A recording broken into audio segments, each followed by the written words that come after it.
네, 김진의 돌직구쇼에 오신 여러분 반갑습니다. 김진입니다. 저는 오늘도 이곳 광화문 청계광장에 나와 있습니다. 지금 하늘이 많이 흐립니다. 서울을 기준으로 12시쯤, 그러니까 점심때쯤 다시 비 소식이 있을 것이라는 예보도 나와 있습니다. 끝까지 이 비에 대한 경계를 늦춰선 안 될 것 같습니다. 저희 채널A가 단독 취재한 결과 강조한 씨 소속사와 계약을 맺은 업체, 그러니까 성폭행을 당한 여성들이 소속된 회사에서 피해 여성들을 상대로 회유 협박에 나섰다라는 정황이 포착됐습니다. 이런 저희 보도 후에 강조한 씨가 모든 혐의를 인정한다는 입장도 발표했습니다. 잠시 후에 채널A의 단독 취재 내용 보도해드리겠습니다. 저는 비가 오나 눈이 오나 매일 아침 이곳에서 여러분을 기다리겠습니다. 김진의 돌직구쇼 지금 라이브로 시작합니다. 잠깐만요.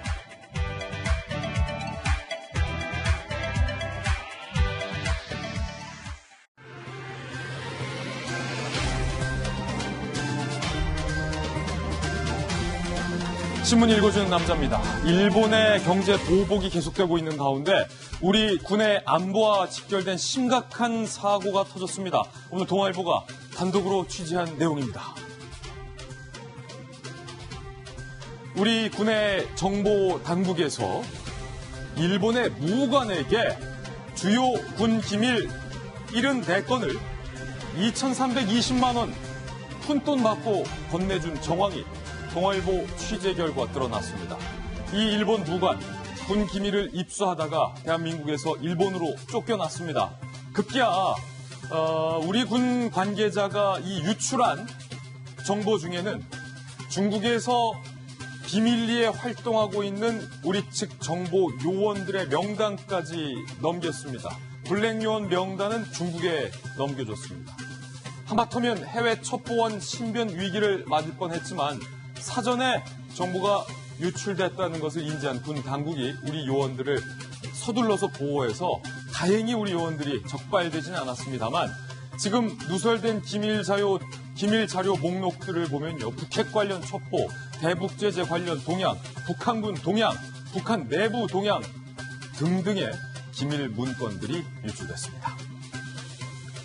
대부분이 군사 기밀입니다. 잠시 후에 취재수첩 Y에서 도대체 왜 이런 행각을 저지른 건지 잠시 후 상세하게 파헤쳐보겠습니다. 다음 신문입니다. 이번엔 조선일보입니다. 문재인 대통령의 발언이 점점 강해지고 있습니다. 세 번째 일본을 향한 경고의 메시지를 던졌는데 지금까지 메시지 중에서 제일 셌습니다. 일본 피해가 더 클 거다. 자꾸 이런 식으로 하면 일본의 피해가 더 커질 것이다. 외교의 장으로 나와라.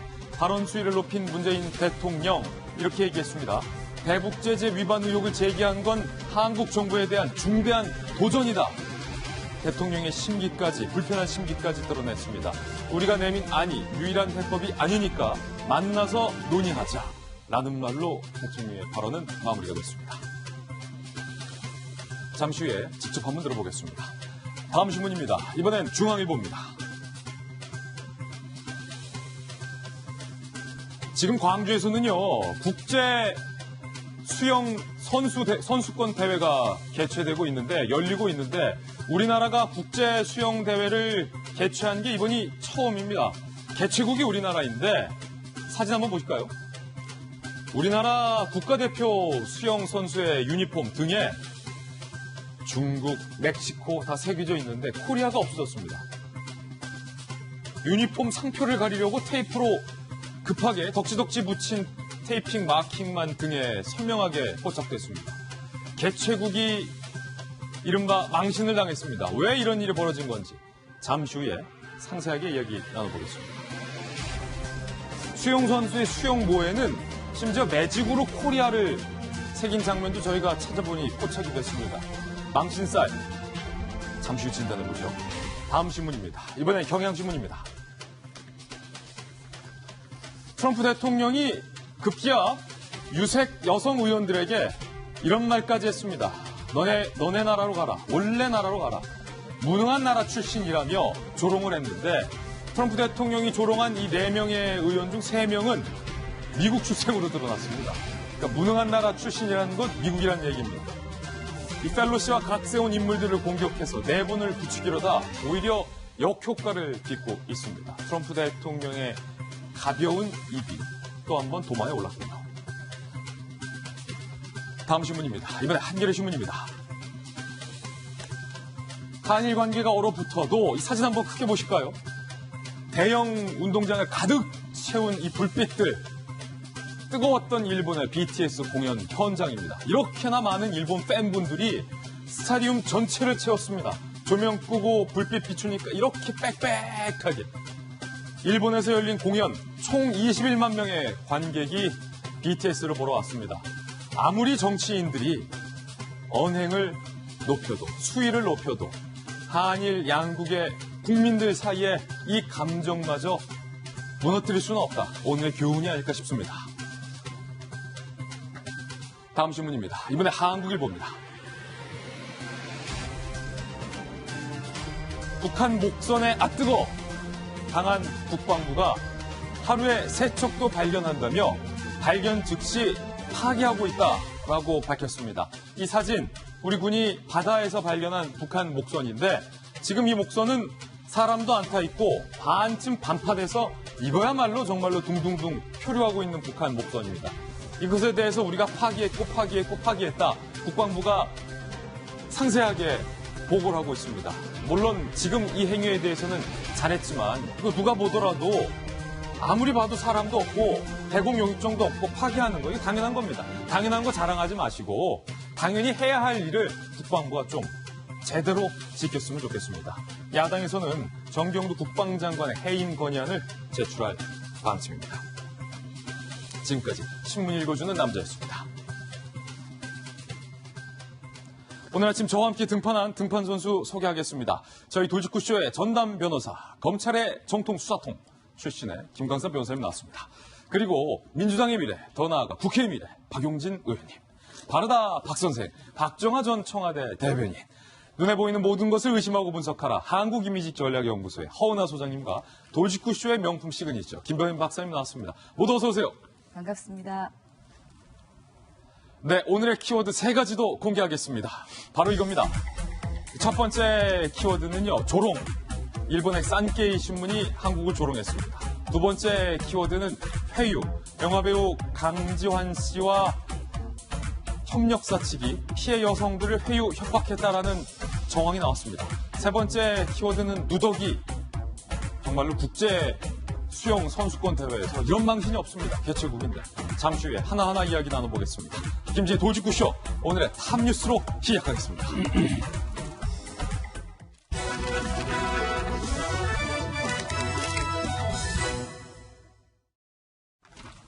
탑뉴스 주제부터 공개하겠습니다. 바로 이겁니다. 일본 산케이 신문이 문재인 대통령과 대한민국을 조롱하는 조롱성 사설을 냈습니다. 논란이 일고 있습니다. 산케이 신문의 사설부터 바로 살펴보시죠. 산케이 신문 어제자 사설이에요. 제목이 미국에 울며 매달려.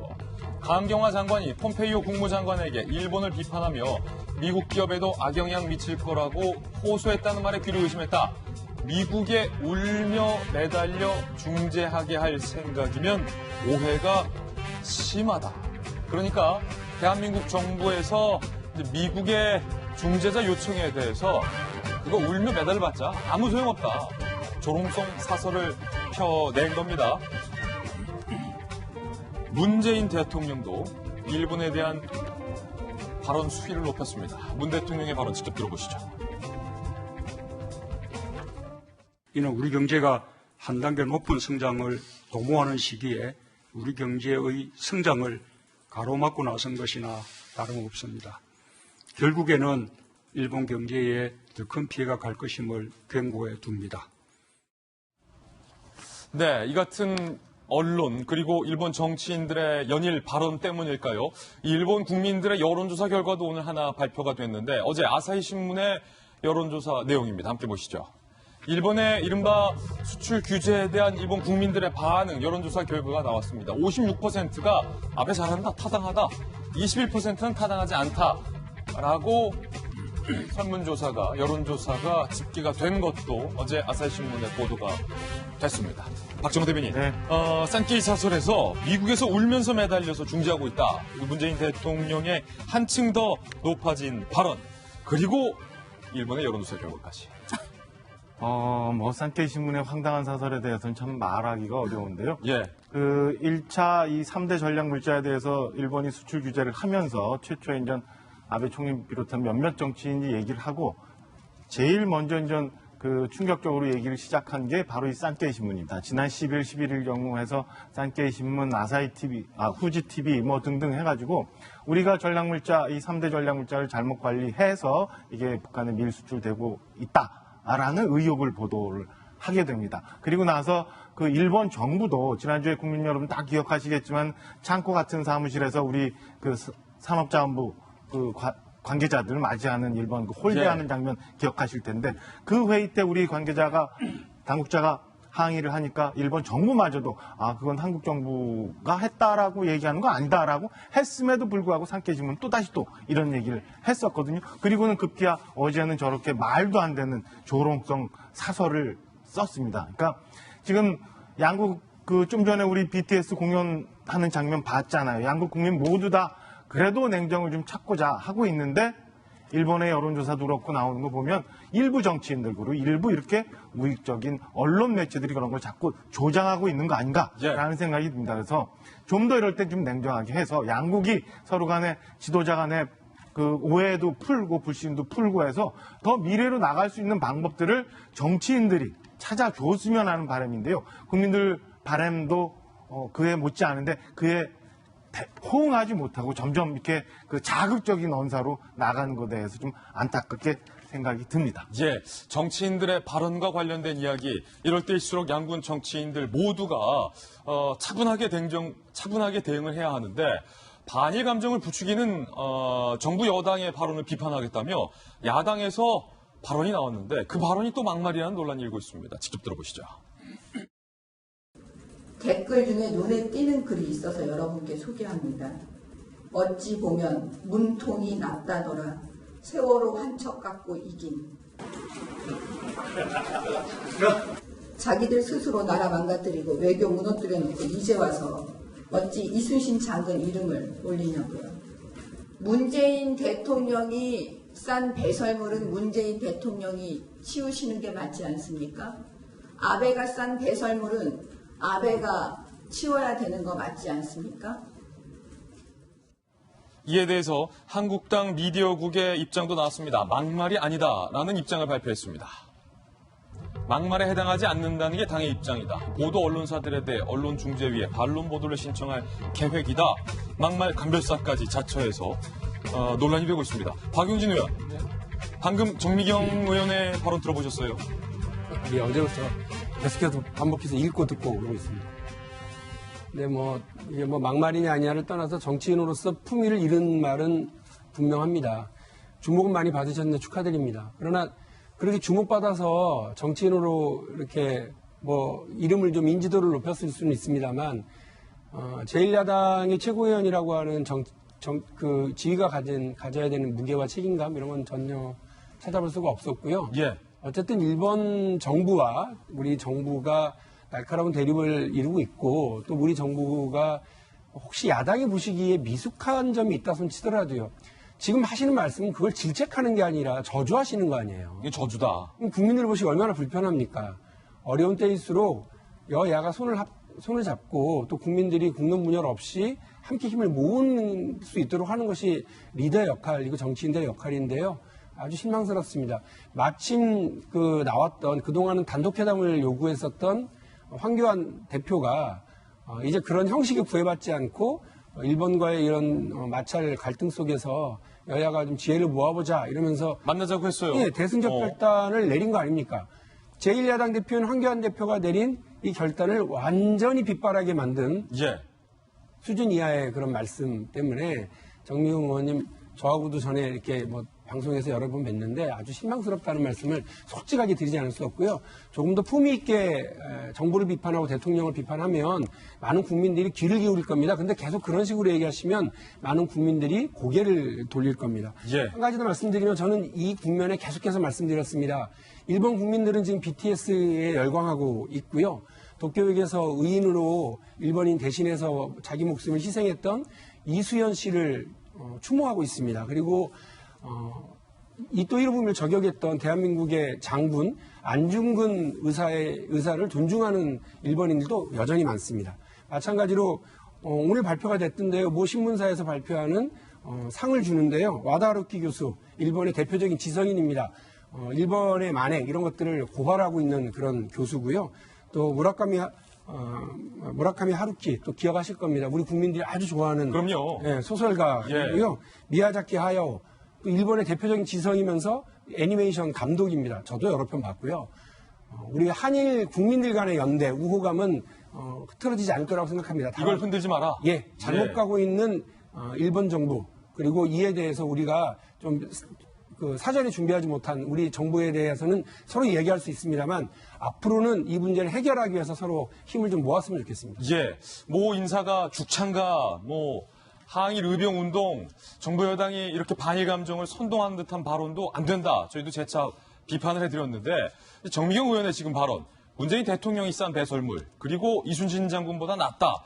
이런 발언들도 역시 전혀 도움이 안 되는 발언이에요. 김병 박사님. 네, 한국당이 저는 박용진 의원의 발언에 대해서 충분하게 좀 심사숙고해서 들어야 될 필요가 있다라고 판단이 이것도 되고요. 또 당에서 막말 아니다라고 단정한 것도 좀 지금 그런 당 미디어국의 얘기인데 사실 당에 있는 당직자들 입장에서야 당의 2등 최고위원입니다. 최고위원이 했던 발언에 대해서 당의 당직자들이 이야기를 풀어낼 수 없을 것이고요. 이 내용을 바탕으로 황교안 대표에게 마이크를 건넨다 하더라도 당원들로부터 선출된 2등 최고위원의 발언에 대해서 이 내용들을 대표가 얘기하기도 굉장히 어려운 지점이 있을 겁니다. 저는 정미경 최고위원 스스로가 얘기했던 만큼 이 내용에 대한 질문도 정미경 최고위원에게 돌아가야 되고 여기에 대해서 국민들에게 설명하는 것도 정미경 최고위원의 몫이라고 생각하고요.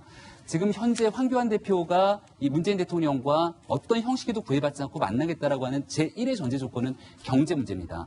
이 양국 간의 외교적 마찰로 비롯된 경제 문제 때문에 대한민국 기업과 국민들이 얻게 되는 피해가 있는 만큼 이를 극복하기 위한 정치권의 노력이 있는 지금 상황에서 양국의 갈등을 더 증폭시키는 정치인들의 발언은 서로가 좀 한 걸음씩 뒤로 물러설 때가 아닌가 생각이 듭니다. 예.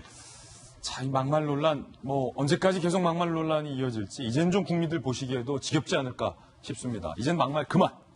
저희가 준비한 두 번째 이슈를 공개합니다. 저희 채널A의 단독 취재 결과, 이 성폭행 피해 여성들이 소속된 업체에서 이 피해 여성들을 회유 내지 협박하려 한 정황이 발견됐습니다. 일단, 이 업체에서 피해 여성들에게 보낸 SNS, 문자, 메시지 등을 저희들이 확보했습니다. 업체가 여성들에게 어떤 메시지를 보낸 걸까요? 함께 보시죠. 첫 번째 내용을 좀 한번 살펴보겠어요. 업체 관계자가 이렇게 피해 여성들에게 메시지를 보냈습니다. 저희들이 확인했어요. 야, 오빠는 이미 잃을 거 다 잃었어.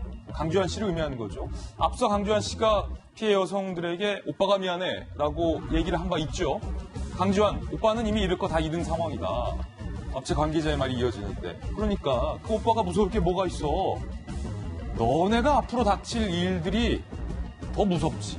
너희들이 오히려 더 무서워해야 한다. 이게 회유에서 협박의 단계로 슬슬 메시지가, 업체 관계자 메시지가 넘어가고 있죠. 그러면서 계속해서 빨리 합의해라 라는 것을 종용하는 듯한 메시지예요. 메시지는 이어집니다.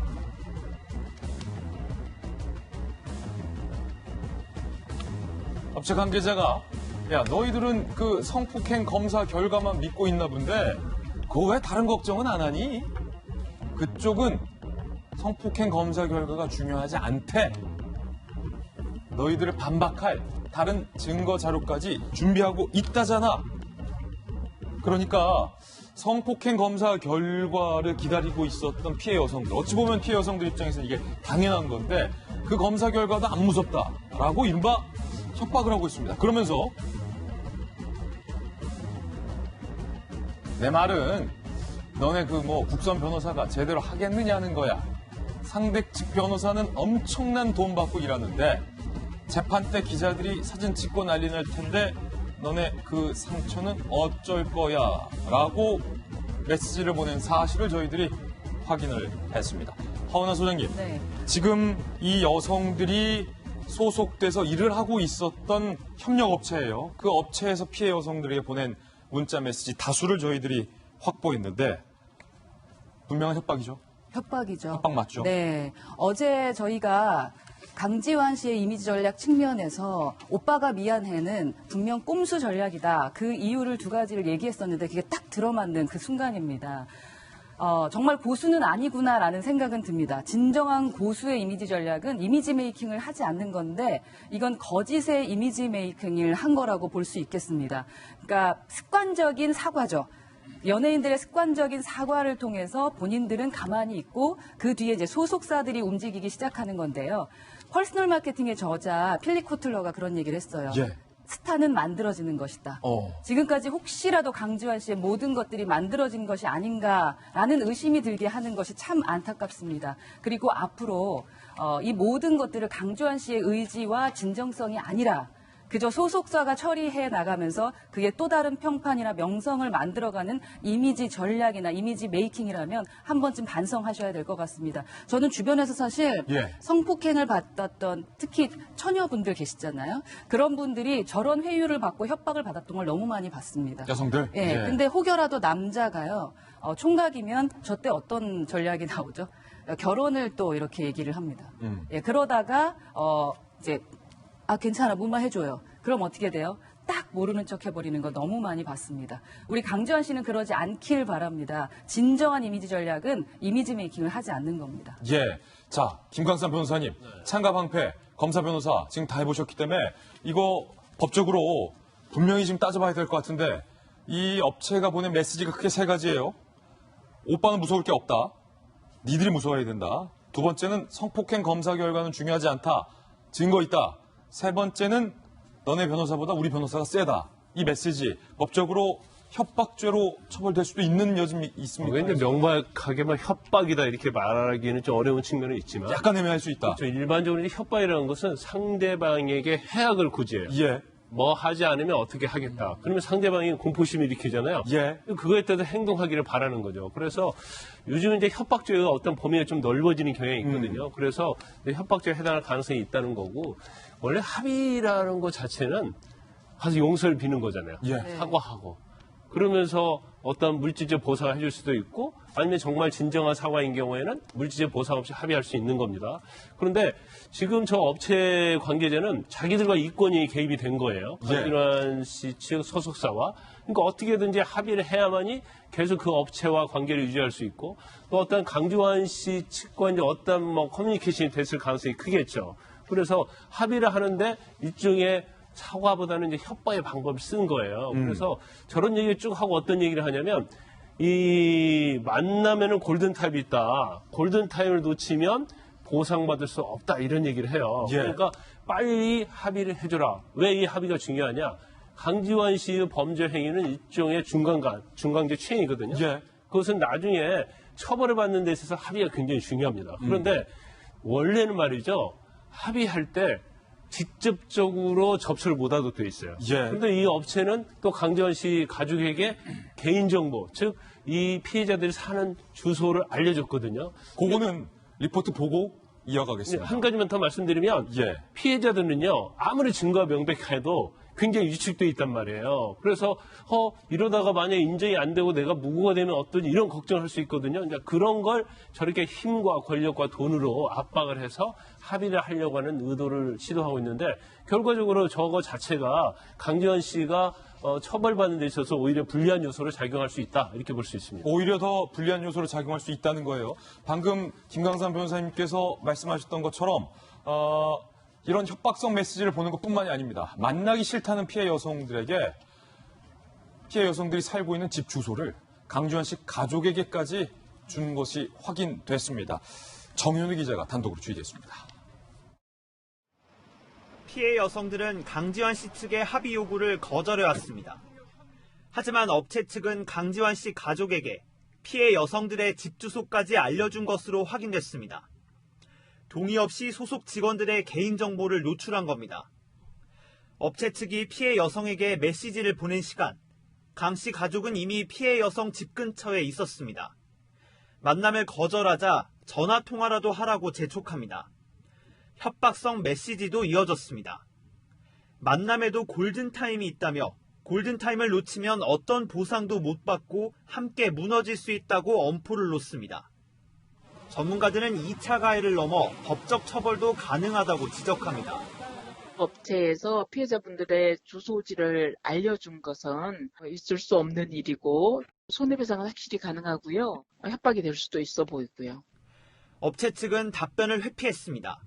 강지한 씨 피해자들 관련해서 연락을 하신 게 맞는지. 아니요, 잘 모르겠어요. 이런 일을 전 안 해주셨으면 좋겠어요. 강 씨 소속사인 화이브라더스 코리아 측도 우리와는 상관없는 일이라며 선을 그었습니다. 하지만 회유 협박과 관련한 구체적인 SNS 메시지 내용이 나온 만큼 논란은 더욱 거세질 것으로 보입니다. 채널A 뉴스 정현우입니다. 자, 지금 일련의 메시지들과 그리고 또 집 주소까지 노출을 한 겁니다. 그러면서 골든 타임이 있다. 그래야 보상을 받을 수 있다라는 말까지 나왔습니다. 이 전말 함께 보시죠. 여성들이 일단 강지환 씨 측과 합의 요구를 거절한 상황인데 그런데도 외주업체 측에서 강지환 가족에게 집 주소를 동의 없이 알려줬다는 거예요. 연락 없이 피해 여성들 집 근처까지 방문하는 일이 발생했는데 궁금한 게 김배현 박사님, 이게 자 보세요. 강지환 씨가 소속돼 있는 소속사가 있고 그 소속사랑 업무 계약을 맺은 협력업체가 있는데 그 협력업체에 이 여성들이 근무하고 있었잖아요. 지금 이 모든 문자 메시지와 집 주소 알려준 거는 여성들이 소속돼서 근무하고 있는 협력업체인데 이게 그 협력사 차원에서 여성들에게 합의를 종용 혹은 협박을 한 것인지 아니면 강지환 씨 측, 그러니까 소속사에서 시켜서 이렇게 된 건지를 좀 확인해 볼 필요가 있을 것 같아요. 이 협력업체 측이 계약을 맺는 거는 강지환 씨의 소속사였던 화이브라더스와 계약을 맺고 있는 거기 때문에 강지환 씨부터 어떤 이야기를 들을 하등의 이유가 없지 않습니까? 모든 계약의 주체는 이 강지환 씨의 전 소속사인 거죠. 제가 지금 전 소속사라고 얘기하게 되는 건 리포트가 나왔던 당시만 하더라도 강지환 씨의 소속사는 화이브라더스였습니다.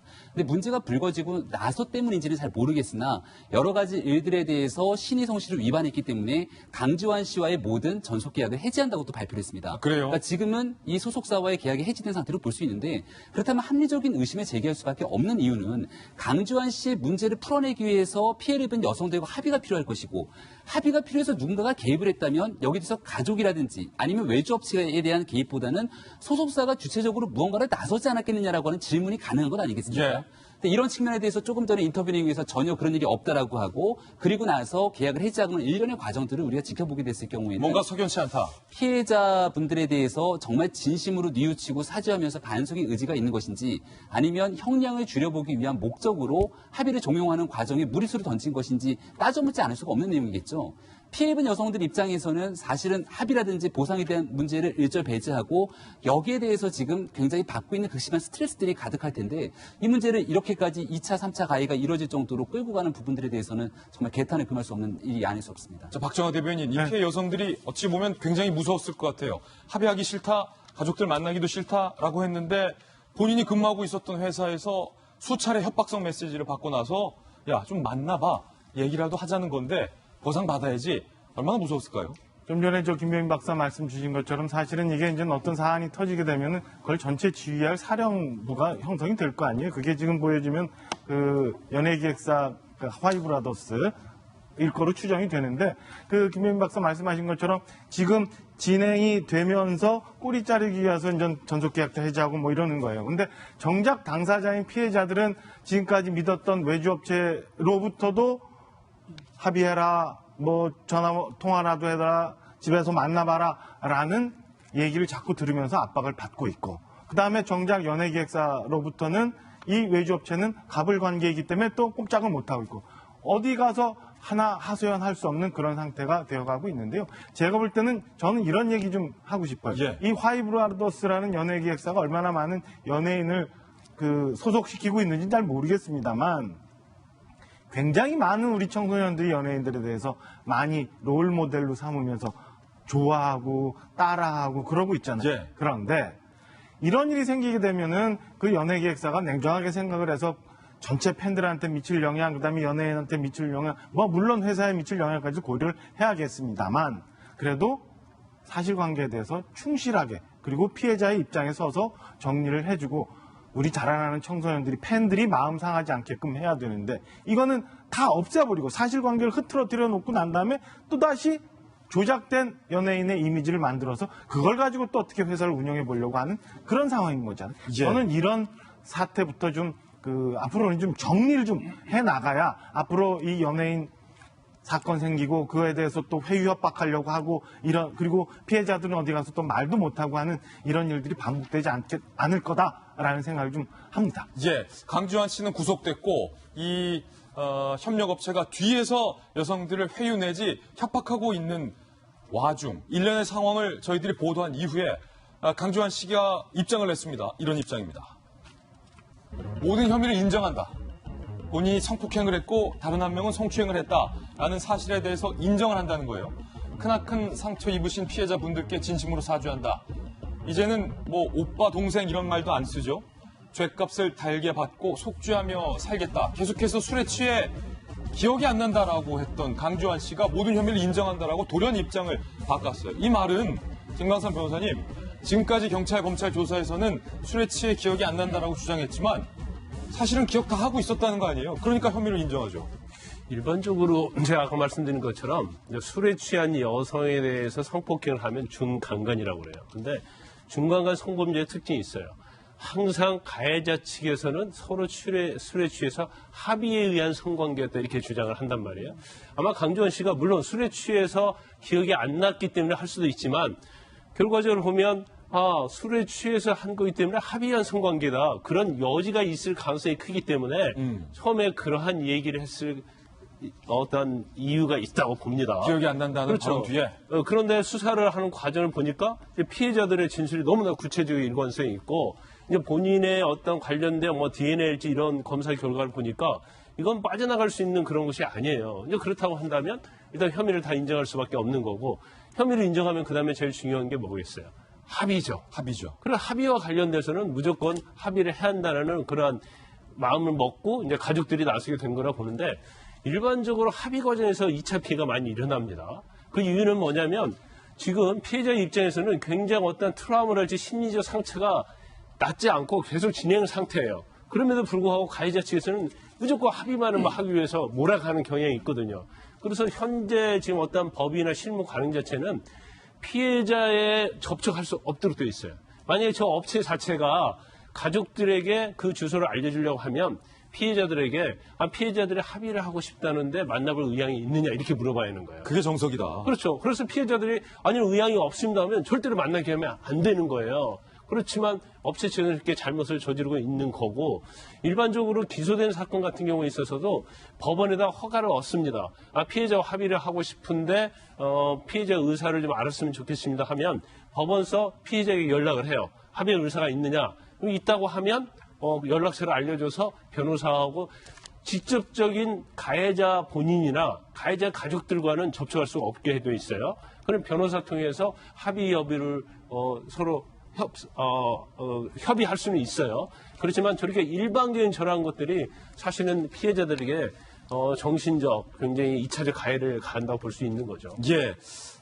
이 강주환 씨가 결국에는 본인의 범행 행위에 대한 기억이 있었던 것 아니냐라는 합리적인 의심이 가능해지는 대목입니다. 모든 혐의를 인정했지만 강지환 씨의 소속사와 계약이 돼 있는 협력업체가 뒤에서 피해 여성들에게 회유 협박을 하려 했던 정황들만큼은 우리의 머릿속에서 지워지지 않을 것 같습니다. 이제 궁금한 건 강지환 씨가 주연으로 출연했었던 그 드라마 강지환 대신 누가 만드냐는 겁니다.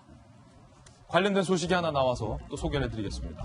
주인공 역할에는 강지환 대신 서지석 씨가 최종 합류하게 됐다. 이른 시일 내에 촬영을 돌입할 계획이다. 네. 서지석 씨도 좀 부담될 것 같아요. 굉장히 부담이죠. 사실은 중간에 갑자기 주연 배우가 돌연 바뀌게 되고 전에 있었던 강지환 씨가 불미스러운 사건에 연루돼 있기 때문에 여기에 대해서 많은 부담감이 있겠습니다만은 또 대한민국의 많은 팬들 그리고 시청자분들이 잘할 수 있도록 응원하고 격려하는 분들이 적지 않을 겁니다. 서지석 씨는 우리가 잘 보고 있는 것처럼 굉장히 헌실한 외모 그리고 다져진 몸매가 있는데 원래는 운동선수 출신이에요. 육상을 하던 선수였는데 부상을 입고 운동생활을 그만뒀는데 그러고 아르바이트를 하던 과정 속에서 캐스팅이 발탁됐던 인물로 볼 수 있고요. 그렇군요. 지금 5살 연하인가요? 그러니까 프로레슬러 아내와 함께 굉장히 단란한 가정을 꾸리고 있기 때문에 현재 지금 강지환 씨가 보여주고 있었던 도덕적인 문란한 부분들과 또 대척점에 서 있는 측면으로 볼 수 있겠죠. 여러 가지를 고려했다. 그런 측면에서 조선생존기 구원 투수로 합류하게 된 서지석 씨가 과연 제대로 된 역할을 할 수 있을지 아마 많은 팬들이 또 응원하면서 방송이 정상화되기를 기원하지 않을까 생각이 듭니다. 예. 그러니까 결국엔 드라마도 정치도 다 그 인선이 중요하군요. 인사가 만사다라는 얘기를 다시 한번 확인해 볼 수 있었습니다. 취재수첩 Y입니다. 오늘은 오윤성 순천향대 경찰행정학과 교수님 모셨습니다. 어서 오세요. 네, 안녕하세요. 그리고 김광석 변호사님도 함께 하겠습니다. 두 분과 함께 풀어볼 첫 번째 취재수첩입니다. 여대에 가면 나는 바닥만 본다라는 글을 올린 강사가 모든 강의에서 배제돼서 논란이 일고 있습니다. 숙명여대에서 일어난 일, 그 사건의 전말 함께 보시죠. 여대 가면 바닥만, 강의 잘린 여대 강사. 숙명여대 초빙 교수 이모 씨가 지난달 초 자신의 SNS에 짧은 치마 입은 여성 사진과 글을 게재했습니다. 짧은 치마나 노출 심한 의상 입은 사람이 지나가면 나는 고개를 돌려 다른 데를 본다. 괜한 오해를 사고 싶지 않기 때문이다. 그러면서요. 여대에 가면 나는 바닥만 보고 걷는 편이다. 죄를 지은 건 아니지만 그게 안전하다고 생각한다. 내가 인사 못하면 바닥 보느라 그런 거야. 오해하지 마 얘들아. 라는 글을 올린 겁니다. 해당 글을 본 일부 재학생이 여대생들이죠. 불만을 제기했어요. 이 교수님이 쓴 글은 펜스룰에 해당한다. 여기서의 펜스룰은 마이크 펜스 미 부통령이 아내외 여성과는 단둘이 식사하지 않는다라고 언급을 하며 생긴 신조어인데 미국 내에서 의도적인 과한 여성 배제로 해석이 되는 의미를 갖고 있습니다. 그러니까 이 초빙 교수가 쓴 글이 여성들을 배제하는 글로 볼 수 있다. 학부 학생회가 이 교수님에게 입장문을 요구했고요. 학교 측에게 내용을 전달했습니다. 지난 7일 학내 온라인 커뮤니티에 초빙 교수가 사과문을 게재했습니다. 불편함을 느꼈다면 죄송하다. 여대생을 예민한 여성 집단으로 생각한 적 없으며 바닥만 보다가 학생 인사를 못 받아준 적이 있어서 개인적인 해명을 한 것뿐이다. 라는 해명을 올렸는데 문제는 이 같은 사과에도 불구하고 모든 강의에서 배제하기로 결정을 한 거예요. 도의적 책임 차원에서 다음 강의를 맡기지 않기로 했다라고 해서 현재 뜨겁게 논란이 되고 있습니다. 오윤성 교수님. 여대에선 바닥만 본다라는 글을 올려서 펜스룰 논란이 일었는데 사과까지 했습니다. 그런데 모든 강의를 배제하는 것이 과연 온당하냐라는 논란이 일고 있어요.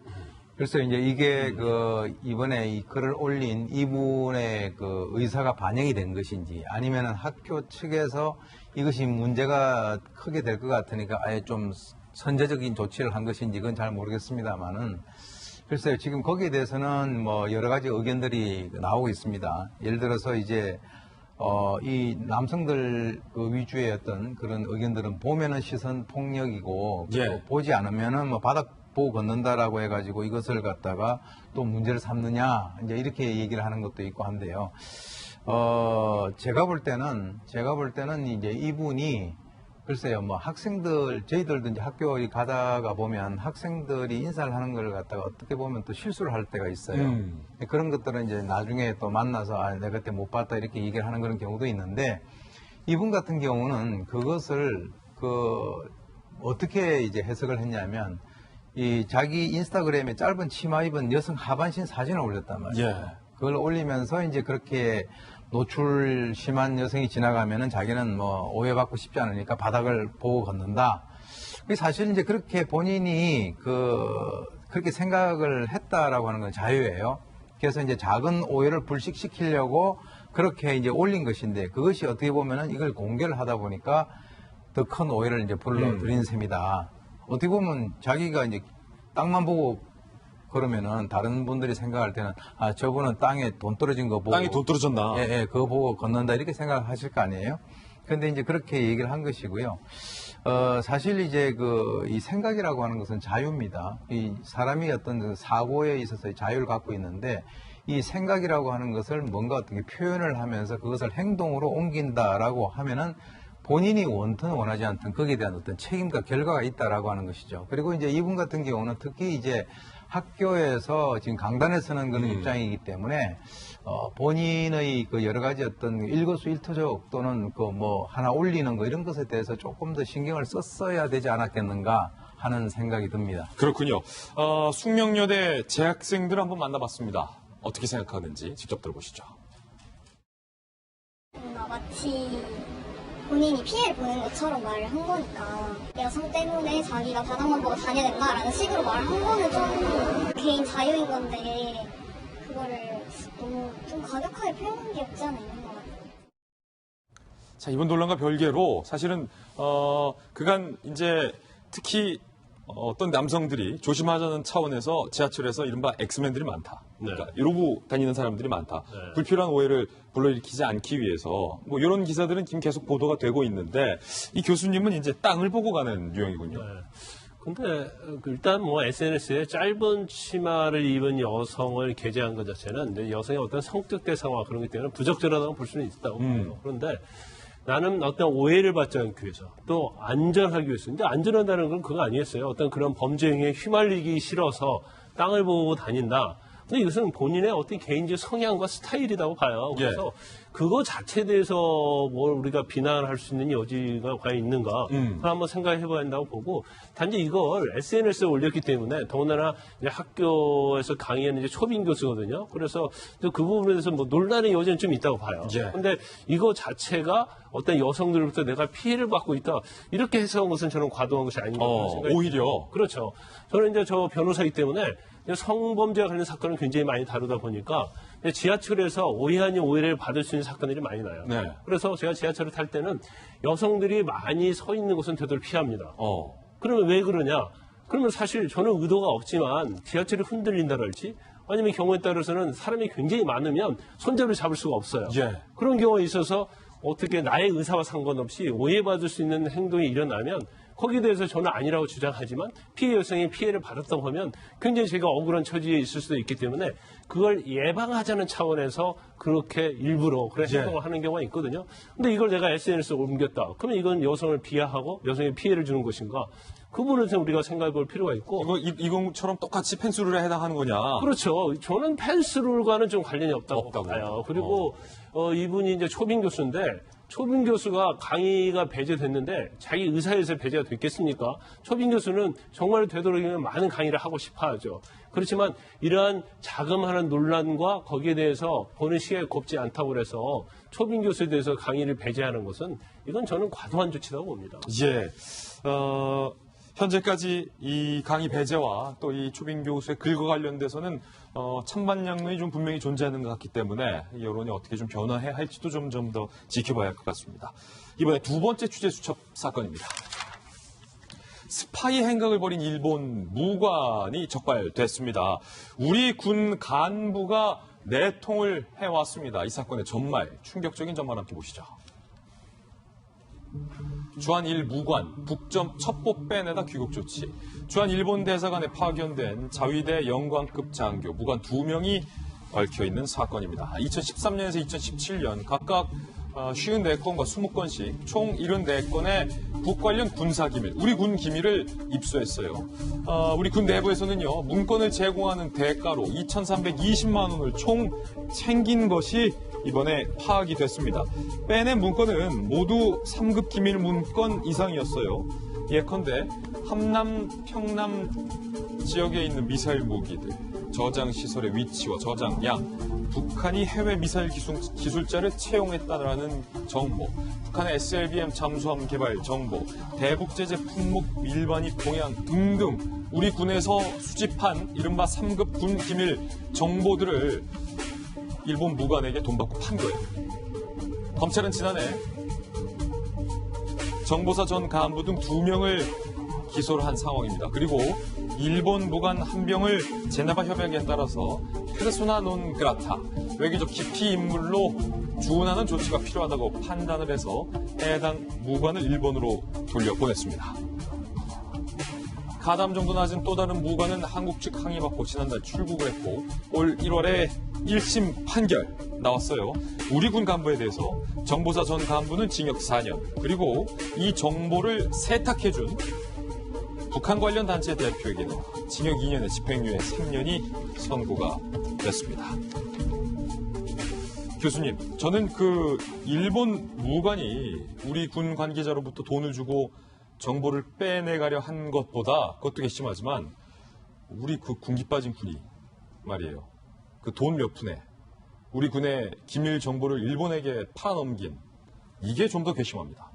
사실 그 일본 무관 같은 경우는 그게 이제 우리가 화이트 요원이라고 그래서 아예 신분을 노출시키고 그 주재국에 있어서의 정보를 아주 공개적으로 이제 그 수집을 하는 거예요. 그런데 이제 이것이 적발이 됐기 때문에 이렇게 된 것인데 일본 무관의 입장에서는 자국의 이익을 위해 가지고 활동을 하다가 그것이 이제 적발돼서 간 것이고요. 아까 방금 말씀하신 대로 제일 문제는 그쪽에 있는 것이 아니라 우리 쪽에 있는 거예요. 우리 군에 있는 거예요. 예. 그래서 어떻게 하다가 우리 군과 국가가 지금 이 지경이 됐는지 정말 아주 참담한 그런 마음인데요. 사실 이제 이것이 2013년에서부터 2017년까지 굉장히 오랜 기간 동안 이제 그 지속이 됐고요. 지금 비공개 재판을 하고 있기 때문에 이제 어떻게 적발되었는지는 모르지만 분명한 것은 그 당시 지휘계통이라든가 또는 방첩기관에서는 제대로 활동을 하지 않았다라고 하는 것은 아주 팩트가 되겠습니다. 예. 그리고 이제 이 정보사 전직 그 간부라고 하는 사람은 바로 이제 전직 공작팀장이라고 이제 알려져 있는데요. 이 사람 같은 경우는 지금 그 자기 후배에게 용돈벌이나 하자. 용돈벌이나 하자. 예. 그래서 지금 이제 군사 기밀과 관련된 것을 거의 한 100건 정도를 지금 그 일본에다가 팔아 넘긴 것으로 나타났고요. 그것에 대해서 또 이제 이 북한 관련 단체 대표 같은 경우는 그것을 타이핑을 쳐주는 그 과정에서 그것을 다시 또 재가공을 해가지고 동일한 정보를 일본한테 또 팔았단 말이에요. 그러니까 일본에서는 그걸 이렇게 그 돈을 주면서 정보를 수집하면서 참 한심하게 생각을 했을 거라고 저는 봅니다. 특히 이제 그 이번에 그 노출이 돼 있는 2상급 그 기밀 그 군사 기밀 같은 경우는 군사 기밀에 있는 조의 단말기를 그걸 열어가지고 거기에다가 사진을 찍는 방식으로 이제 유출이 됐는데요. 네. 특히 이제 이게 정말 입이 딱 벌어지는 것이 우리나라의 그 블랙 요원들이라고 있어요. 블랙 요원들. 그러니까 외국에 나가 있는데 신분을 뭐 공개적으로 무관이라든가 이렇게 하지 않고 곳곳에 신분을 은폐를 한 채 활동을 하고 있는 요원들이 있는데 그 요원들의 명단과 활동 지역 정보를 바로 중국 정보기관에 또 넘겼단 말이에요. 예. 일본뿐만 아니라 중국에도 넘겼다는 거예요. 그래서 지금 이제 그 당시에 정보가 유출된 것을 알고 빨리 그 사람들을 피신을 시켰기에 망정이지 그렇지 않았으면은 그 사람들이 전부 다 일망타진이 될 뻔한 그런 상황이 됐단 말이죠. 지난번에 이제 2017년 4월 달에도 우리가 작게 5027이 국방부 백신 그 서버에 해커가 침범해가지고 완전히 다 뽑아갔잖아요. 참 이 주변국에서는 이 한국이라고 하는 우리 나라를 도대체 어떻게 볼 것인가. 예. 이 참 이제 그 참담하기 이를 데 없고요. 사실 임진왜란 때도 길 안내를 했던 사람들은 일본 사람이 아니라 그 앞장을 섰었던 한국 사람들이 길 안내를 했다라고 하는 역사가 있는데 정말 우리 정신을 바짝 차려야 될 것 같습니다. 예, 특히 동료 의원의 목숨을 판 거나 다름없는 거예요. 특히 지금 중국 공안이 우리나라 이른바 스파이죠. 첩보 요원들을 적발했을 때 아직도 비문명적인 방식으로 대한다는 것을 제가 취재해서 많이 접했는데 어떻게 그 푼돈을 받고 동료들, 비밀리에 활동하고 있는 동료들의 이름과 정보, 소재지까지 다 넘깁니까? 일단 뭐 조금 다행스러운 것은 이제 일찍 발견을 해서 조치를 취했다는 거고요. 또 기밀 자체가 유출된 것이 이제 북한과 관련된 정보예요. 미사일이랄지 SLBM 또 뭐 북한의 뭐 그 미사일 해외에서 인재 영입하고 이제 그런 부분이 있기 때문에 조금은 다행이라고 봅니다. 그런데 제가 이 사건을 보면서 좀 놀란 것이 총 74건, 아마 더 건수는 많았을 거예요. 근데 그 중에서 이제 비밀로 취급되는 거하고 그렇지 않는 걸 나눴을 때 아마 법적으로 문제된 게 74건인데 이 74건을 건네주면서 팔아먹으면서 받은 돈이 2,320만 원이에요. 그러니까요. 이게 뭐 몇 억 되는 것도 아니고. 그러니까요. 그러면 과연 지금 발각된 것이 이 정도지 이 정도 쭉 해오지 않았을까. 그거에 대한 좀 의구심이 들어옵니다. 그래서 용돈 벌자고 국가의 기밀을 팔아먹습니까? 이 정부의 어떤 인식 자체에 굉장히 문제가 있는 거고 또 이렇게 내부 문건이 밖으로 나갈 수 있는 보안 체계 어떤 시스템에도 문제가 있다고 봐요. 그래서 그런 부분은 이제 종합적으로 검토를 해서 정부에서는 대책을 세워야 하지 않나 싶습니다. 예. 두 가지 사건 두 분과 함께 이야기 나눠봤습니다. 감사합니다. 다음 순서입니다. 오늘의 하플 시간인데요. 오늘은 과연 어떤 분들이 하플 4인방에 선정됐을지 하플 4인방부터 바로 만나보시죠.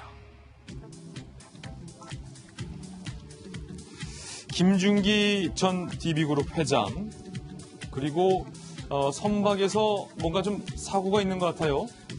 그리고 세 번째는 한 여성, 흑인 여성이 나와 있습니다. 네 번째는 훈민정음인데요. 어떤 이야기인지 하나하나씩 소개해드리겠습니다. DB그룹의 전신인 옛 동부그룹 창업주 김준기 전 회장이 지난해 1월 가사도우미를 수차례 성폭행한 혐의로 피소당한 사실이 뒤늦게 알려졌습니다. 피해자는 2016년부터 1년 동안 김 전 회장의 남양주 별정에서 일했던 가사도우미 A씨. 피해자가 공개한 음성 파일에 따르면 김준기 전 회장은 나 안 늙었지? 나이를 먹었으면 부드럽게 굴 줄 알아야 한다. 가만히 있으라 라며 신체 접촉을 압박하는 정황이 담겨 있습니다. 피해자는 주로 김 전 회장이 음란물을 시청한 뒤 범행을 저질렀다고 주장하고 있는 상황. 이에 대해 김 전 회장 측은 서로 합의된 관계였다며 성폭행 의혹을 부인하고 있습니다. 그런데 김 전 회장의 성추문은 이번이 처음이 아닙니다. 2년 전 여비서를 성추행한 혐의로 고소를 당해 미국에 머물면서 회장직에서 사퇴한 바 있고, 이에 대한 경찰 수사를 받던 중 또다시 성폭행 혐의로 고소를 당했던 것. 경찰 조사가 시급하지만 김 전 회장은 신병 치료를 이유로 6개월마다 체류를 연장하고 있어 체포에 어려움을 겪고 있습니다. 김 전 회장이 미국에서 추방돼 입국하면 수사를 재개할 수 있다는데, 경찰은 이를 위해 김 전 회장 여권의 무효화 조치를 신청하고 인터폴에 적색 수배를 요청한 상태입니다. 김준기 회장과 또 이 피해 여성이 목소리가 담긴 음성 파일이 공개됐습니다. 그 음성 파일 녹취록에 따르면요, 김준기 회장이 나 안 늙었지? 라고 말을 하자 피해자 여성이 하지 마세요, 하지 마시라고요 라고 재차 거부를 하고요. 그러자 김 회장이 나이 먹었으면 부드럽게 굴 줄 알아야지, 가만히 있어라 라고 재차 무언가를 압박하는 목소리가 녹취록에 담겨 있습니다. 허은하 소장님, 지금 녹취록이 일종의 정황 증거로 지금 제시되고 있는 상황 어떻게 보십니까? 근데 저 녹취록을 들었을 텐데 본인도 분명히 한 번 더 들었겠죠. 근데 왜 합의라고 했을까요? 정말 착각도 어떻게 저런 착각을 할 수 있을지 사람은 정말 안 변하는 것 같습니다. 어른들, 특히 품위가 떨어지는 그런 어른들은 하지 말라는 걸 하라고 하는 거라고 잘못 알아들으시는 것 같아요. 예, 그 자체가 문제이고 기본적인 착각들을 많이 하시는 것 같습니다. 제가 기업에서 임원들한테 강의를 할 때 이런 말을 합니다. 임원이 처음 딱 되고 나면 칭찬을 상당히 많이 듣게 된다. 그런데 거의 70% 이상은 위로다. 그러니까 진짜 칭찬이 아니다라고 생각을 하셔야 되고, 특히 위로 올라가면 올라갈수록 진짜 칭찬을 찾기가 어려워진다라고 얘기하게 됩니다. 아마 왜 그런지는 시청자분들도 잘 아실 거라고 생각이 드는데요. 그런데 안타깝게도 권력자들은 정치인이든 기업인이든 위로 올라가면 올라갈수록 그 칭찬이 진짜인 줄 아는 착각을 하게 되는 것 같습니다. 그런 착각으로 인해서 이런 성폭행까지 하게 되는 것이 아닌가라는 생각이 들고요. 제발 착각에서 벗어나시고 제대로 세상을 좀 보시고 이제는 과거와 많이 달라졌다라는 걸 느끼셔야 되지 않을까라고 생각하고요. 마지막으로 돈 있는 자가 저렇게 돌아다니며 나쁜 짓 혼자 다 하고 계셔서 열심히 살아가고 있는, 그리고 우리나라 경제를 위해서 힘들어하시는 그 기업인들까지도 욕먹는다라는 것도 꼭 명심하시기 바랍니다. 예. 이 김준규 회장 성추문이 한 번이 아니다라고 얘기가 나오고 있고, 지금 외국에 있는 상황이지만 인터폴의 적색 숙배를 요청하고 난 뒤에 결국 국내로 돌아와서 경찰의 조사를 받을 수밖에 없지 않을까라는 생각이 드는데요. 나이가 적지가 않습니다. 그 44년생 우리나라 나이로 70대 중반의 고령이라고 볼 수 있는데, 저는 가장 귀에 들었던 대목이 나 안 늙었지라고 하는 얘기 아니겠습니까? 우리가 통상적으로 국내에서 수사를 받고 이 구치소에 수감되게 되면 선처를 호소하면서 고령이기 때문에 건강상의 문제가 있기 때문에 수감 생활이 어렵다라는 얘기를 하는 경우들을 종종 보게 되는데요. 김준규 회장이 만약에 국내로 들어와서 법적인 조치를 받게 되면은 아마 본인이 얘기했던 나 안 늙었지라고 하는 얘기가 그대로 많은 사람들이 김준규 회장에게 돌려주지 않을까라는 생각이 드는 대목인데요. 일단은 지금 제기되고 있는 의혹 그리고 고소가 된 상황이기 때문에 하루속히 국내로 돌아와서 사건에 대한 진실을 규명했으면 좋겠다는 생각입니다. 예, 저는 사실은 이 대목에서 궁금한 게, 지금 여비서 성추행 사건이 생긴 게 2017년도 일입니다. 예. 그리고 2017년도 7월 달에 김준규 회장이 돌연 미국으로 출국을 해요. 질병을 이유로 해서. 그리고 난 다음에 지금 이 성폭행 사건에 대한 고소가 작년 1월에 있었는데, 경찰은 그동안 뭐 하고 있다 이제 와서 여권 무효화 얘기를 하고 인터폴 적색 수배 얘기를 하는지 잘 모르겠어요. 이게 허은하 소장님 말씀하신 것처럼 유전무죄 뭐 이런 거에 기인한 건지, 여태 아무런 조치도 취하지 않고 있다가 이제 와서 저걸 문제 삼고 이제 와서 뒤늦은 조치를 취하고 있는 경찰, 과연 그동안 무슨 일이 있었는지 그게 궁금합니다. 예. 두 번째 합부 소식도 바로 만나보시죠. 오늘 새벽 인천에서 중국으로 향하던 여객선에서 불이 나 전원이 피신하는 소동이 벌어졌습니다. 인천 자월도 인근 해상을 지나던 여객선 기관실에서 화재가 발생. 인천을 출항해 중국 진황도로 항해 중이던 이 여객선에는 승객 150명과 선원 50명이 탑승했던 상황입니다. 불이 기관실 밖으로 번지지 않아 다행히 인명 피해는 없었는데요. 신고를 접수한 해경과 해군은 경비함정 및 연안 구조정 21대와 항공기 1대를 현장에 급파해 승객의 안전 상태와 화재 확산 여부부터 침착하게 확인하며 대기 중이던 승객들을 경비함으로 안전히 대피시켰습니다. 승선원 전원이 3,000톤급 대형 함정으로 옮겨 타 인천 국제여객터미널로 이동한 사실이 확인됐습니다. 대형 사고로 이어질 뻔한 위험천만했던 아찔한 상황이었습니다. 이 노래 007 제임스 본드, 영국 첩보요원의 활약을 담은 영화, 제가 제일 좋아하는 시리즈 007에서 최초로 첫 여성 본드가 탄생한다는 소식입니다. 기대돼요. 25번째 시리즈의 새 007 요원으로 낙점된 배우는 바로바로 라샤나 린치. 영국 출신 자메이카 혈통의 흑인 여배우로 올 3월 개봉한 영화 캡틴 마블의 조연으로 출연하기로 했는데요. 역할에 대한 포부를 직접 한번 들어보시죠. It's not like you're stepping into someone else's shoes. You are creating something in an environment that is safe and strong and has a winning formula. And I'm able to put my own stamp on something so classic, which is fantastic. 야, 이 영국 억양. 영국 첩보 영화이기 때문에 영국 억양 필수죠. 007 시리즈는 62년 처음 영화된 이래로 총 24편이 제작됐는데 1대 제임스 본드, 방금 보셨죠? 션 코너리를 시작으로 다시 봐도 잘생겼어요. 모두 6명의 백인 남성 배우들이 007 계보를 이어왔습니다. 앞서 7대 제임스 본드로는 이드리스 엘바와 로버트 패틴슨, 리처드 매튼 등이 거론되기도 했던 터라 첫 여성 본드이자 흑인 본드를 탄생시킨 이번 캐스팅 소식은 파격적이지 않을 수가 없었습니다. 린치는 기존 007 제임스 본드가 은퇴하며 그로부터 요원 자리를 물려받는 노미 역할로 등장할 예정. 2020년 4월 개봉을 앞두고 있다는 첫 여성 본드가 활약할 새로운 007 시리즈를 기대해 보겠습니다. 사실은 말이에요. 이게 여성들은 늘 본드 걸로만 출연해서 보는 저 역시 왜 여성 그 요원이 안 나오냐라는 생각을 했었는데 드디어 여성 본드가 나왔는데 1대 본드부터 지금 본드까지 함께 보시죠. 자, 뭐 사실 007과 함께 커왔다라고 해도 뭐 과언이 아닐 정도로 저는 이 007 시리즈를 너무나도 좋아했기 때문에 다 봤어요. 다 봤어. 션 커너리가 1대 본드, 2대는 뭐 조지 라첸비, 3대가 로저 무어, 그리고 4대가 티모시 달튼이었고요. 그리고 5대가 피어스 브로스넌. 자, 특히 피어스 브로스넌 때 정말 저 때 많이 따라했거든요, 007. 저도 학창 시절에 괜히 총도 없으면서 불고 다니고 했어요, 피어스 브로스넌 때. 그리고 6대가 이제 다니엘 크레이그, 과묵한 본드.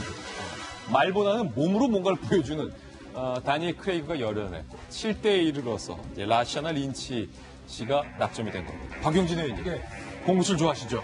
좋아합니다. 예. 제 기억은 어릴 때 로저모어가 출연했던 나를 사랑한 스파이. 나를 사랑한 스파이. 예, 그거였던 것 같고요. 맨 마지막에 그 작은 잠수정에서 본드걸과 함께 커튼을 착 치면서 뭘 봐? 이러면서 그러면서 딱 끝나는 영화여서 어린 나이에도 인상이 아주 이제 깊었는데요. 2020년 4월 매우 기대됩니다. 예. 일단 21대 총선이 있어요. 그래서 총선부터 되고 봐야겠구나. 총선부터 잘 되고 느긋하고 즐거운 예. 마음으로 제 7대 본드걸의 등극을 이제 봤으면 하는 마음이고요. 예. 최근에 007 시리즈에 영향을 받은 여러 이런 그 첩보물들이 많습니다. 특히나 제임스 본. 예, 맷 데이먼이 열연을 해가지고요. 지금도 제가 가끔가다 그건 본 시리즈. 예, 본 시리즈를 보고 그러는데 그럼에도 불구하고 역시 명불허전. 본드죠. 그리고 원래 원작 우선. 그래서 우리 007 시리즈의 이 파격 진짜 기대됩니다. 사실. 예. 저는 여성으로 주인공이 바뀌는 것도 매우 환영하지만 이렇게 드디어 유색 인종이 백인의 전용 백인 남성 그다음에 뭔가 귀족적이고 우월감을 가진 남성이 아니라 이렇게 여성이 파격적으로 주인공으로 발탁되는 것을 보고 세상 확실히 변했으니까 쓸데없는 생각들 하고 계시는 분들은 생각 바꾸시기 바라겠습니다. 모그룹 회장님 같은 분들 네, 그렇습니다. 조심하시라는 거예요. 사실은 뭐 영국 첩보는 제임스 본드고 또 미국 첩보는 미션 임파서블 이 두 개를 다 봐야 사실은 첩보 영화의 매니아를 할 수 있는데 그렇죠. 제가 바로 그래요. 박 대변인. 제가 자랄 때만 해도 이제 중고등학교 시절에 지금처럼 이제 영화가 많지도 않고 예. 그다음에 영화관도 많지 않은데 저는 이제 시골에서 막 크면서 강원도에서 강원도 원주에서 몇 개 되지 않은 영화관에 저 딱 개봉한다 그러면 친구들을 안고해가지고 저 보러 간다고. 그럼요. 마음이 설레가지고. 예. 근데 아마 좀 전에 그때는 아마 그랬을 거예요. 이번 본드가 누구냐보다도 본드 거리 어떻게 되느냐. 이번에 본드 거리 어떻게 되느냐. 좀 전에 이제 우월한 남성들이 없어지고 이렇게 되는데 사실은 이제 우월한 여성의 시대가 오는 것 같아요. 이제 예. 본드 걸은 없어지고 본드 우먼이 딱 나타나는. 그러네요. 제 기억에 나를 사랑한 스파이 저도 굉장히 재밌게 봤는데 그게 이제 여름인가 개봉됐던 것 같은데 그 여름에 하얀 그 설국도 나오고 막 이래가지고 엄청나게 시원하게 본 기억이 있어요. 예. 오래된 옛날 생각이 남네요. 갑자기 나네요. 예. 2020년에 슬퍼지기도 하고. 4월에 이 흑인 본드의 활약을 기대해 보겠습니다. 네 번째 부주인공 만나보시죠. 한글 연구에 있어서 이루 말할 수 없을 정도로 중요한 가치를 지닌 훈민정음 상주본. 그런데 이를 두고 오랜 소유권 논쟁이 벌어져 왔었죠. 지난 2008년 고서적 수집가인 베이키 씨가 집에서 발견했다며 처음 상주본을 세상에 공개하자 골동품 판매상 조모 씨가 배 씨가 내 가게에서 상주본을 훔친 것이라 주장하면서 시작된 훈민정음 상주본 소유권 논쟁. 바로 이 훈민정음 해례본 상주본의 소유권을 두고 국가와 현 소장자 간의 오랜 줄다리기가 이젠 끝이 보이는 듯합니다. 현 소장자인 베이키 씨가 문화재청이 상주본 소유권은 국가에 있다는 민사 판결을 근거로 서적 회수에 나서려 하자 이를 막아달라며 낸 소송에서 베이키 씨가 최종 패소한 거예요. 1조 원의 가치를 지닌다는 훈민정음 상주본을 과연 얼마면 내놓겠냐는 공방이 지난 국감에서 벌어지기도 했었습니다. 직접 들어보시죠. 혹시 국가에 돌려주는 조건으로 1조 원을 요구하신 적이 있습니까? 그런 적은 없고요. 다만 문화재청에서 그게 최소 1조 이상의 가치가 나온다고 감정을 했기 때문에 사례금을 얼마를 원하세요? 최소한의 한 10분의 1 정도로 10분의 1이면 1,000억입니다. 예. 그래가지고 하면은 할 수 있다 그런 얘기는 한 적이 있습니다. 그러니까 지금도 1,000억 원을 받아야 된다고 생각하십니까? 사실 1,000억을 받아서 별로 주고 싶은 생각이 없습니다. 예. 네? 1,000억을 받는다 해도 주고 싶은 생각이 사실 없습니다. 1,000억을 줘도 내놓지 않겠다며 상주본은 내 것이란 강한 의지를 표명했던 베이키 씨. 하지만 그의 생각과는 달리 대법원은 상주본의 소유권이 국가에 있고 이를 강제 회수할 수 있다고 확정 판결한 것. 하지만 베이키 씨가 상주본이 정확히 어디에 있는지 밝히고 있지 않기 때문에 현재로서 상주본의 국가 환수가 바로 이루어질지는 미지수. 문화재청은 일단 회수 강제 집행에 나서지 않고 베이키 씨가 스스로 반환하게끔 설득한다는 입장인 것으로 전해지고 있습니다. 김병인 박사님, 네. 사실은 이 훈민정음 해례본의 이 상주본이 사실 중요한 이유가 훈민정음 해례본 자체가 그렇게 많이 남아있지 않다라는 거예요. 우리 네. 한글의 뿌리, 원형이잖아요. 조금 전에 얘기했던 것처럼 1,000억 원을 주더라도 별로 팔고 싶은 생각이 없다라는 얘기를 했던 것은 돈으로 환산할 수 없는 가치라는 겁니다. 그렇죠. 그 돈으로 환산할 수 없는 가치 문화재이기 때문에 베이키 씨 손에 있는 것보다는 대한민국 정부 모든 국민들의 품으로 돌아야 되는 건 매우 당연한 일이겠죠. 정부가 국가의 소유로 있다고 하는데 지금 가장 큰 고민은 어디에 있는지는 베이키 씨만 안다는 거예요. 어디 숨겨놨다. 예, 본인만이 알고 있는 장소에 있는 건데 과거에 자택이 있다 자택이 불이 납니다. 그리고 나서 일부가 화재를 통해서 소실되지 않았는가라고 하는 우려를 갖고 있는 상황 속에서 지금도 어딘가에서 제대로 된 보존이 되고 있는 건지에 대한 우려가 굉장히 큰 상황이거든요. 왜냐면 이거 보존도 상당히 잘해야 되거든요. 네, 고문서라. 그렇기 때문에 사실은 이 베이키 씨가 대한민국 정부와 꾸준한 이야기를 바탕으로 정부에게 돈으로 환산할 수 없는 가치에 대해서 국익을 바탕으로 좀 통 크게 이야기를 할 수 있는 그런 날이 왔으면 좋겠다는 생각이 지울 수가 없습니다. 예, 우리 정부도 좀 뭔가를 베이키 씨와 잘 협상을 해서 일단은 후민정음 해례본 잘 우리가 보관할 수 있도록 조치를 좀 해야겠습니다. 저희는 60초 광고 후에 힐링 뉴스로 돌아오겠습니다. 잠시 후 저와 함께 힐링하시죠. 오늘부터 시행되는 법이 있습니다. 바로 직장 내 괴롭힘 방지법이라는 건데요. 직장 내 갑질 문화를 바꾸기 위해서 법률까지 만들어지고 오늘부터 직장 내 괴롭힘 방지법이 시행이 되는데 앞으로 이런 부장님들, 이런 상사분, 이런 발언 조심하셔야 된다는 거예요. 직접 들어보시죠.